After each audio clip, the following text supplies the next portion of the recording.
Hello friends, Gayatri క్రియేషన్కు స్వాగతం. గాయత్రి క్రియేషన్లో ఈరోజు మనం కట్నం పిశాచాలు అనే కథ గురించి చెప్పుకోబోతున్నామండి. ఈ కథను రచించిన వారు మాచిరాజు కామేశ్వరరావు గారు.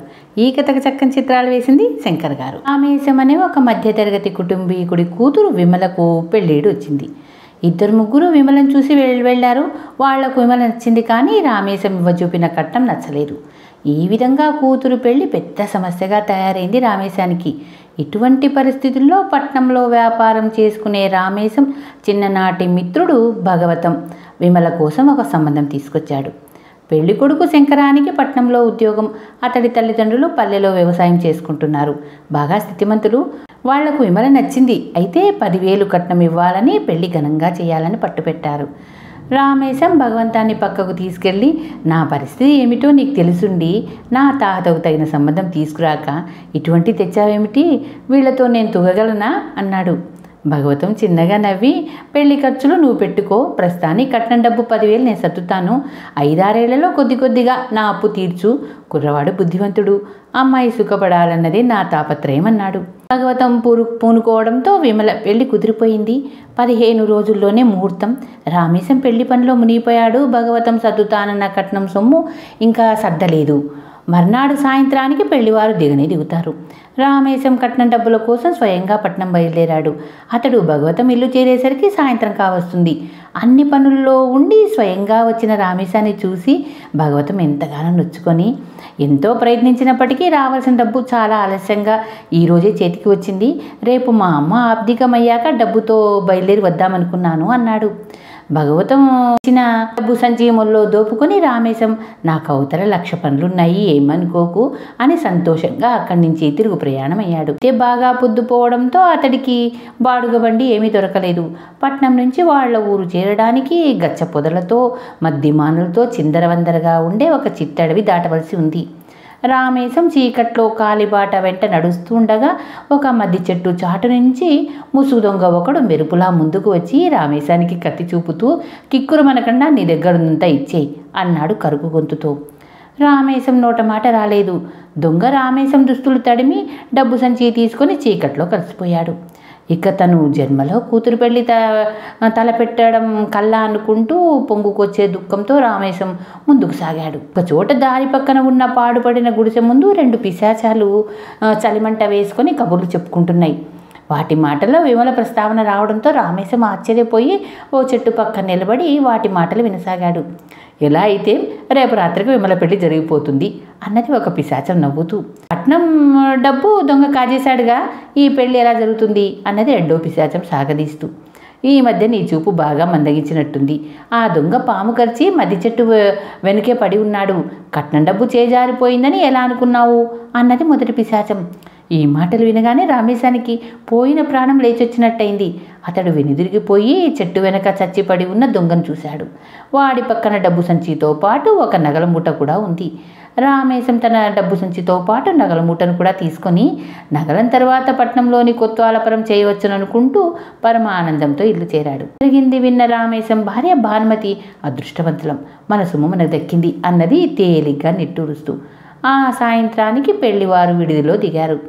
విమల చెల్లెలు పెళ్లివారికి నిమ్మరసం అందిస్తూ ఉండగా పెళ్లి కొడుకు అక్కగారు తల్లితో, ఇదిగో చూసావా అమ్మా, మన ఇంటి నుంచి ముసుగు దొంగ ఎత్తుకుపోయిన నా నగలు ఈ అమ్మాయి మెడలో ఉన్నవి అంటూ విమల చెల్లెలి చెయ్యి పట్టుకుంది. పెళ్లి సందడిలో తన కూతురు దొంగ దగ్గర దొరికిన నగలు మెడలో వేసుకున్న సంగతి రామేశం దంపతులు గమనించలేదు. దొంగ సొత్తు మీ ఇల్లు ఎలా చేరింది? చూడబోతే ముసుగు దొంగ మీ తాలూకు మనిషిలా ఉన్నాడు అన్నది పెళ్లి కొడుకు తల్లి విమల చెల్లెలి మెడలో నగలు తీసుకుంటూ. అప్పుడే అక్కడికి వచ్చిన రామేశాన్ని, ఈ నగలు నీకెక్కడివి అంటూ అందరు నిలదీసి అడిగారు. ఒక చచ్చిపోయిన ముసుగు దొంగ దగ్గర దొరికాయి అన్నాడు రామేశం. అబద్ధం, మా అమ్మాయి నగలు ముసుగు దొంగ దోచుకుపోయాడనడం విని ఇప్పుడు అవి ముసుగు దొంగ దగ్గర దొరికాయంటున్నావు. దొంగలతో సంబంధం మాకొద్దే వద్దు అంటూ అప్పటికప్పుడు పెళ్లివారు విడిది ఇల్లు విడిచి వెళ్ళిపోయారు. ఆ రాత్రి రామేశం కుటుంబంలోని ఎవరి కంటి మీద కునుకులేదు. తెల్లవారుతుండగా ఎవరో తలుపు కొడుతూ ఉంటే విమల వెళ్ళి తలుపు తెరిచింది. గుమ్మంలో పెళ్లి కొడుకు శంకరం. ఇంతలో రామేశం భానుమతి లేచి అక్కడికి వచ్చారు.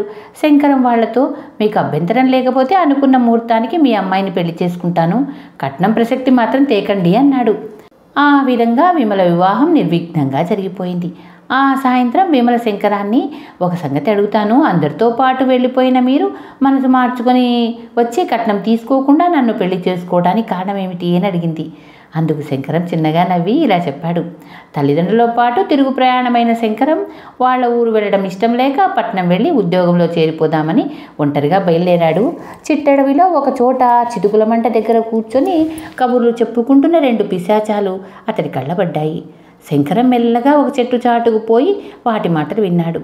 పిశాచాల్లో ఒకటి పెద్దగా ఆవులించి, మరేమనుకోకు, ఒక విషయం తెలుసుకోవాలంది. ఇంతకు నువ్వు పిశాచంగా మారడానికి కారణమేమిటి అని అడిగింది రెండోదాన్ని. నేను బతికుండగా చిన్న పెద్ద దొంగతనాలతో పాటు 1-2 కాపురాల్ని నిలువునా కూల్చి ఆ పాపం తగిలి ఇలా పిశాచాన్ని అయ్యే కుమిలిపోతున్నాను. మరి నీ సంగతి ఏమిటి అన్నది రెండో పిశాచం. దానికి మొదటి పిశాచం కళ్ళ నీళ్లు పెట్టుకొని, నా 2 కొడుకుల పెళ్లిళ్ల వ్యవహారంలో నా వియంకుల్ని కోడలను కూడా కట్న కానుకల పేరుతో అనుకున్న దానికన్నా ఎక్కువ గుంజి నానా హింసల పాలు చేశాను. ఇది భరించలేక ఓ యువక వియంకుడు కట్టుగుడ్డలతో దేశాలు పట్టిపోయాడు. ఒక కోడలికి మతి స్థిమితం చెల్లించింది. అందుకు పిశాచ రూపం ఈ విధంగా శిక్ష అనుభవిస్తున్నాను అన్నది. మొదటి పిశాచం కాసేపు తలాడిస్తూ ఊరుకొని, నాలాగే నీకు చేసిన పాపాలకు తగిన శాస్త్ర జరిగిందనుకో. అయితే ఆ శంకరం అనే కుర్రాడు, అతడి తల్లిదండ్రుల సంగతి ఏమిటి? ఆడపెళ్లి వారి నుంచి శక్తికి మించిన కట్నం గుంజే ప్రయత్నం చేయడమే కాక వాళ్ళ మీద లేని దొంగతనం అంటగట్టి వెళ్ళిపోయారు. కాబోయే మామ మాటలను నమ్మక ఆ శంకరం విమల లాంటి వజ్రాన్ని కాలదన్నుకున్నాడు. పెళ్లి మధ్యంతరంగా ఆగిపోయిందంటే ఆ అమ్మాయికి చెడ్డ పేరే కదా. మరి ఈ పాపానికి శిక్ష ఏమిటంటావు అన్నది. ఆ శిక్ష ఎలా ఉంటుందో అందుకు మనమే సాక్ష్యం. పోనీలే, అందరూ హింస, దొంగతనాలు, కట్నాలు గుంజటం మానేస్తే ఇక మన లోకానికి వచ్చేవాళ్ళు ఉండరు. అప్పుడు మనం ఒంటరి బతుకులు బతకవలసి వస్తుంది అన్నది రెండో పిశాచం. శంకరం ఇంతవరకు విమలకు చెప్పి, విమల, ఇది విన్నాక మీ నాన్నగారు దొంగతనం చేయలేదని గ్రహించాను. పిశాచాలు నా కళ్ళు తెరిపించినాయి. నేను అప్పటికప్పుడే వెనుదిరిగి మీ ఇంటికి వచ్చాను అన్నాడు. విమల తను చూడని ఆ పిశాచాలకు మనసులోని కృతజ్ఞతలు చెప్పుకొని మర్నాడు భర్తతో అత్తారింటికి ప్రయాణమైంది. ఇది అండి కట్న పిశాచాలు. ధన్యవాదాలు. చివరిగా మీకు మాట, నా ఛానల్లోని కథలు మరియు వంటలు మీకు నచ్చినట్లయితే ఓ లైక్ చేయండి. మీ బంధువులకు, స్నేహితులకు, తెలిసిన వాళ్లకు షేర్ చేయండి.